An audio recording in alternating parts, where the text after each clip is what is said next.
Ah. Ah. Ah. Coucou les amis, ne vous inquiétez pas, vous n'allez pas voir mes paroles, hein. Vous vous en doutiez bien. Nous allons parler de 4 points.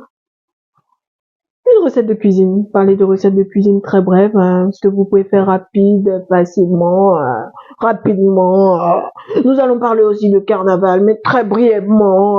Voyez, questionnaire PMI, questionnaire satisfaction.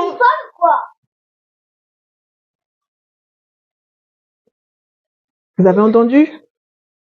Et nous allons répondre rapidement à une question abonnée. Voilà, ça se passe après le générique. Let's go!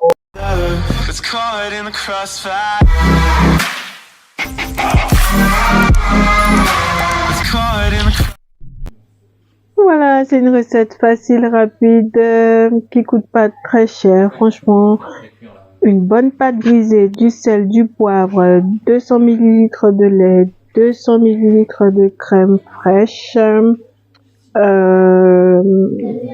Vous aurez également besoin de 3 œufs, d'une courgette, de 3 saucisses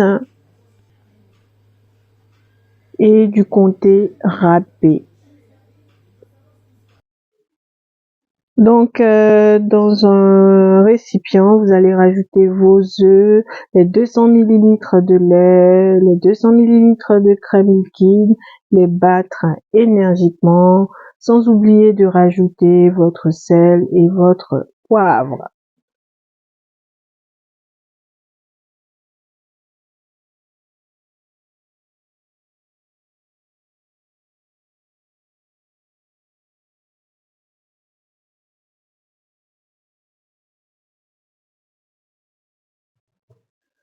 En fait, avant, la pâte brisée, il va falloir la faire réchauffer 7 minutes au four, 7 minutes à 200 degrés.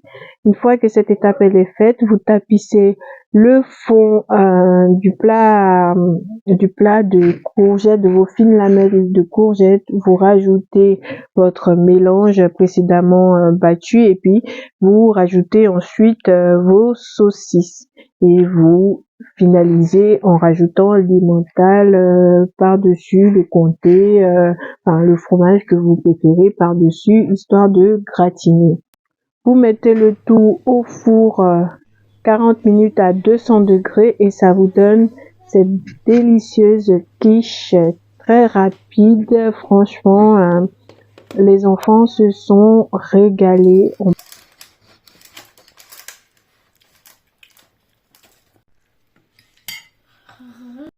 Donc pour le carnaval, dans mon travail, ce que j'ai fait avec les loulous, vu qu'on pouvait pas, on n'avait pas pu le faire au RAM parce que finalement ça n'a pas été possible. Du coup, on s'est déguisé quand même, toute la journée, tant que les enfants étaient d'accord. Et puis après, on a paradé dans le quartier, c'était vraiment cool et sympa.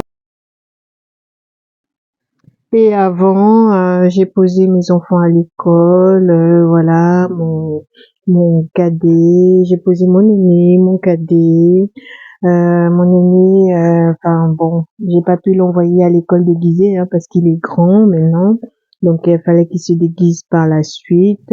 Par contre, mon cadet, il était déjà déguisé, donc c'était très facile de prendre les photos. Voilà, c'était beaucoup plus simple, on va dire, parce qu'il était déjà habillé. Donc, en fait, après, en fin d'après-midi, ils ont organisé un goûter. Il y avait tous les parents, c'était vraiment cool. Voilà. Bon, après, je pouvais pas être à la fois chez mon cadet et chez mon aîné, donc du coup, je suis restée du côté des enfants. De toute façon, le grand, vous savez, les grands, ils aiment faire grand, ils aiment pas trop que les parents leur collent au basque, hein, on va dire. Donc voilà, je me suis exécutée. Donc en fait, le questionnaire PMI, bon ça je l'ai vu sur un forum, hein. J'en avais pas connaissance. Ce point-là va concerner les collègues, hein, et aussi les parents employeurs, pour ceux qui sont intéressés. Donc en fait, c'est un questionnaire que la PMI vous envoie, chers collègues, si vous ne le saviez pas. C'est un questionnaire en fait que la PMI envoie aux parents. Je sais pas à quel moment parce que je l'ai vu sur un forum, mais qui est un questionnaire envoyé aux parents pour savoir comment vous travaillez à peu près. En gros, voilà, c'est histoire de vous informer. Celles qui ne savaient pas, voilà, maintenant vous savez parce que moi je l'ai découvert par ce biais. Je savais qu'il y avait à la fin de chaque contrat qu'il fallait donner les dates de début et de fin, la durée de temps passé des enfants chez l'assistante maternelle. Mais alors, le questionnaire, ça, je n'en avais pas connaissance et c'est bon à savoir. Là, pour conclure, je vais répondre à une question d'une abonnée et cette question, elle m'est revenue souvent. Alors, la personne aimerait savoir si c'est possible de garder les enfants chez elle sans agrément, si c'est possible de garder les enfants à sa maison sans agrément. Alors, bon, sans agrément, c'est pas possible de garder des enfants chez toi parce que pour avoir la capacité de garder les enfants chez soi, il faudrait un agrément qu'on a par le biais d'un certain nombre de démarches. Voilà, il faut vous renseigner un certain nombre de démarches et une fois cet agrément reçu, on travaille en tant que professionnel. Travailler en tant que professionnel sous-entend que l'on a une responsabilité civile professionnelle. Donc, c'est-à-dire, s'il arrive un incident chez l'assistante maternelle, l'incident est couvert par la responsabilité, sa responsabilité civile, comme ça peut l'être à l'école, etc. Cependant, cependant, euh, en tant que non, quand on n'a pas l'agrément, on n'est pas professionnel du tout. On peut être professionnel, mais on n'est pas considéré comme étant professionnel chez soi parce qu'on n'a pas l'agrément.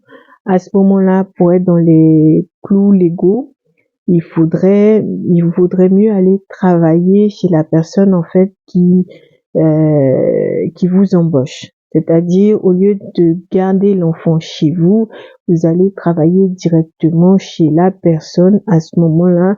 S'il y a un incident, parce que quand tout se passe bien, on est d'accord. Mais ça n'arrive pas qu'aux autres. Faut toujours considérer le fait que il peut y arriver quelque chose.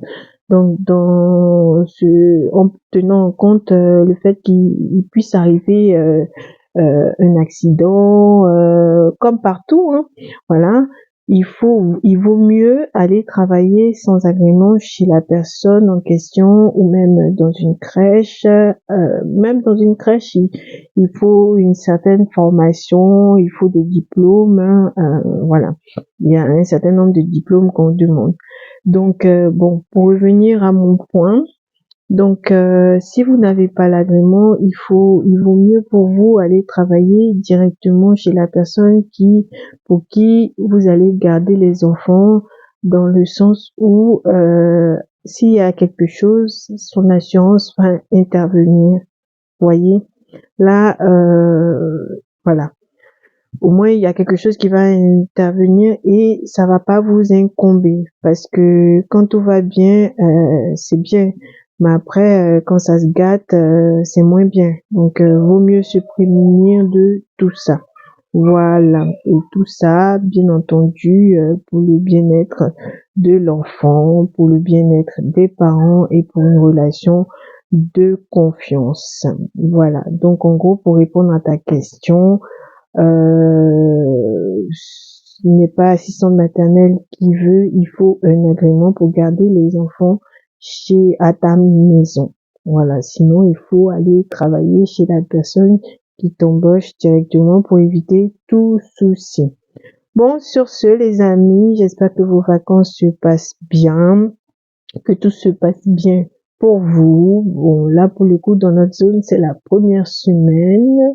Moi, la semaine prochaine, je reprends le travail. Je reprends le travail. Bon, voilà, hein, c'est la vie, c'est comme ça. Hein, les vacances, c'est pas tout le temps. Faut en profiter quand on peut. Bon, sur ce, je vous dis bye bye. À bientôt, les amis. Ciao, ciao.